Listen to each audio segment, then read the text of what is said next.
ಇಂದೇ ಡೌನ್ಲೋಡ್ ಮಾಡಿ ಮತ್ತು ನಿಮ್ಮ ನೆಚ್ಚಿನ ಶೋಗಳನ್ನು ಆನಂದಿಸಿ.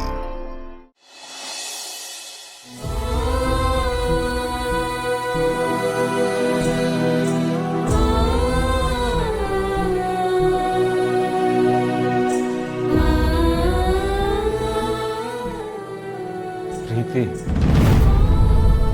ನಂಬಿಕೆ, ಸಂಬಂಧ ಎಲ್ಲ ಬೂದಿ ಆಗೋಯ್ತಲ್ಲ ತಾತ.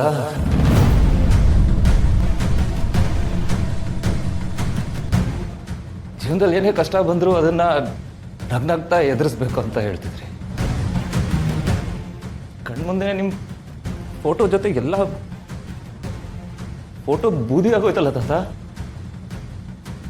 ನೋಡಿದ್ರು ಅದನ್ನ ನೋಡ್ದಿರೋ ಥರ ನಾನು ನಕ್ಬಿಟ್ರೆ ಎಲ್ಲ ಸರಿ ಹೋಗುತ್ತಾ?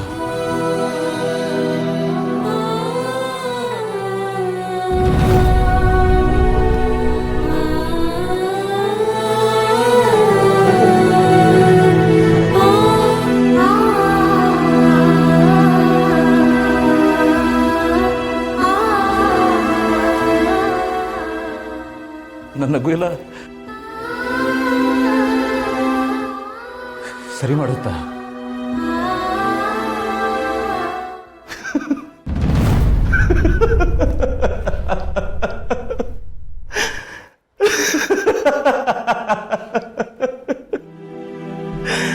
ದಡ್ಡ ತಾತ ನಾನು, ಎಂತ ದಡ್ಡ.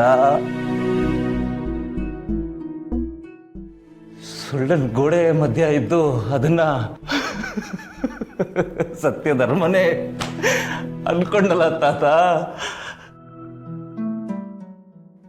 ಸುಳ್ಳನ್ ಗೋಡೆನೂ ಬಿದ್ದೋಯ್ತು, ಅರಮನೆನೂ ಬೂದಿ ಆಗೋಯ್ತಲ್ಲ ತಾತ.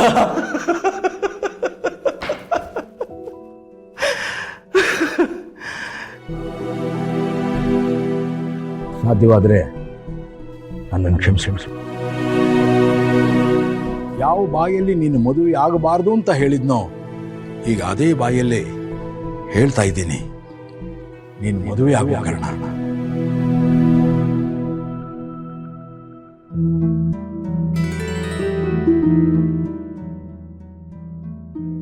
ಯಾರೇನೇ ಅಂದರು ಈ ಮನೆಯವ್ರನ್ನ ಬಿಟ್ಟು ಹೋಗಲ್ಲ ಅಂತ ಮಾತು ಕೊಡು.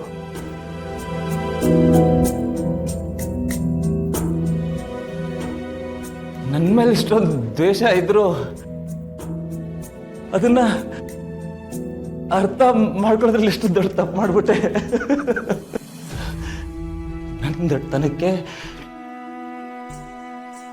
ನಿಧಿ ನಿತ್ಯ ಜೀವನ ಯಾಕೆ ಹಾಳಾಗ್ಬೇಕು? ಅವ್ರೇನ್ ತಪ್ಪು ಮಾಡಿದ್ರು? ಅವ್ರನ್ನ ಯಾಕೆ ಹೇಳ್ಕೊ ಬಂದ್ರಿ? ಯಾಕೆ ನಾನು ಯಾರಿಗೆ ದ್ರೋಹ ಮಾಡಿದ್ದೆ? ಅವ್ರ ಯಾಕೆ ಹೇಳ್ಕೊಂಬಂದ್ರಿ? ನನ್ನ ಬದುಕಲ್ಲಿ ಯಾಕೆ ಹೀಗಾಗ್ತದೆ? ಯಾಕೆ?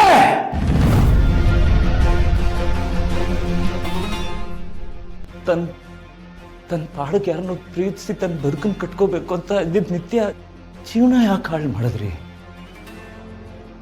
ನನ್ನ ಮೇಲಿರೋ ಸಿಟ್ಟಿಗೆ ಅಲ್ಲ, ಇನ್ನು ಕಣ್ಣೆ ಬಿಡ್ದಿರೋ ಮಗು ಜೀವನ ಹಾಳು ಮಾಡಕ್ ನೋಡಿದ್ರಿ ನನ್ನ ಮೇಲಿರೋ ಕೋಪಕ್ಕೆ. ನನ್ನ ಪ್ರೀತಿಸಿದ ತಪ್ಪಿಗೆ ನಿಧಿ ಈ ಶಿಕ್ಷೆ ಅನುಭವಿಸ್ಬೇಕಿತ್ತ? ನನ್ನ ಜೀವನದಲ್ಲಿ ಯಾವ ಪ್ರೀತಿನೂ ಸಿಕ್ಬಾರ್ದು ಅನ್ನೋ ಒಂದೇ ಒಂದು ಕಾರಣಕ್ಕೆ ಇಷ್ಟು ಹಿಂಸೆ ಕೊಟ್ರ? ಹಾಗೆ ಮಕ್ಕಳ ಬಗ್ಗೆ ಬೆಡ್ದಷ್ಟು ಕನ್ಸಿಟ್ಕೊಂಡಿದ್ದ ಅಜ್ಜಿ ಇಷ್ಟೆಲ್ಲ ನೋಡ್ಬೇಕಾಯ್ತಾ? ಬರೀ ನನ್ನ ಮೇಲೆ ಇದ್ದಿದ್ದ ದ್ವೇಷಕ್ಕೆ ಕುಟುಂಬದ ಬೀದಿಗೆ ಎಳೆದ್ಬಿಟ್ರ? ಇದನ್ನೆಲ್ಲ ನೋಡ್ಕೊಂಡು ನಾನು ಹೇಗಿರ್ಲಿ? ಏನ್ ಮಾಡ್ಲಿ?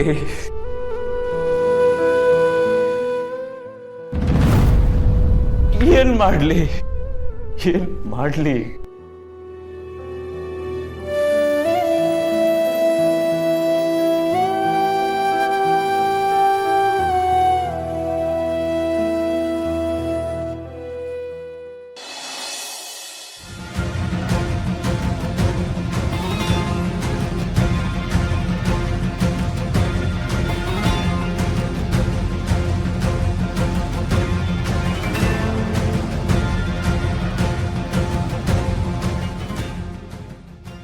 ಅಸೂಯೆ ವಿಷ ಎಲ್ಲ ಇದೆಯಲ್ಲ ಅಪ್ಪ. ಇಷ್ಟು ವರ್ಷ ನೀವು ಹೇಳ್ದಂಗೆ ಕೇಳ್ಕೊಂಡಿರೋದು, ಎಲ್ಲ ಸಹಿಸ್ಕೊಂಡಿರೋದು ನನ್ನ ಕರ್ತವ್ಯ, ನನ್ನ ವ್ಯಕ್ತಿತ್ವ ಅನ್ಕೊಂಡಿದ್ದೆ.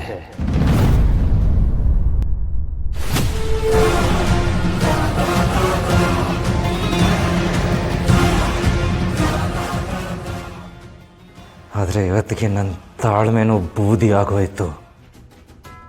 ಬರೀ ಕೊರೋನಾ ಅನ್ನೋ ಜೀವಕ್ಕೆ ತೊಂದರೆ ಕೊಟ್ಟಿದ್ದಿದ್ರೆ ಹಲ್ಲು ಕಚ್ಕೊಂಡು ಸಹಿಸ್ಕೊತಿದ್ದೆ. ಆದರೆ ನನ್ನ ಮೇಲಿರೋ ದ್ವೇಷಕ್ಕೆ ತಪ್ಪೇ ಮಾಡ್ದಿರೋ ಆ ಹೆಣ್ಮಕ್ಳ ಜೀವನ ಹಾಳು ಮಾಡಿದ್ರೆ, ನನ್ನ ಪ್ರೀತಿ ಅರ್ಥ ಹೇಳ್ಕೊಟ್ಟೆ ನಿಧಿ ಮನಸ್ಸನ್ನ ಚೂರ್ ಮಾಡಿದ್ರಿ. ನನ್ನ ಮೇಲೆ ದ್ವೇಷ ಸಾಸೋದಕ್ಕೆ ನಿತ್ಯ ಬಳಸ್ಕೊಂಡ್ರಿ. ಅವ್ರ ಮನೆ ಸುಟ್ಟಾಕಿದ್ರಿ. ಇಷ್ಟು ವರ್ಷ ಈ ಕರ್ಣ ತೊಟ್ಟಿದ್ದ ತಾಳ್ಮೆ ಅನ್ನೋ ಕವಚನ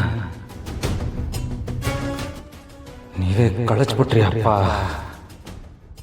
ಇಷ್ಟು ವರ್ಷ ಕಷ್ಟನ ಶಿಕ್ಷೆ ಅನ್ಕೊಳ್ದೆ ಪರೀಕ್ಷೆ ಅನ್ಕೊಂಡೆ. ತುಂಬಾನೇ ಪರೀಕ್ಷೆ ಮಾಡಿಬಿಟ್ರಿ. ಇನ್ನಿದನ್ನು ಸಹಿಸಲ್ಲ, ಸಹಿಸಕ್ಕಾಗದೇ ಇಲ್ಲ.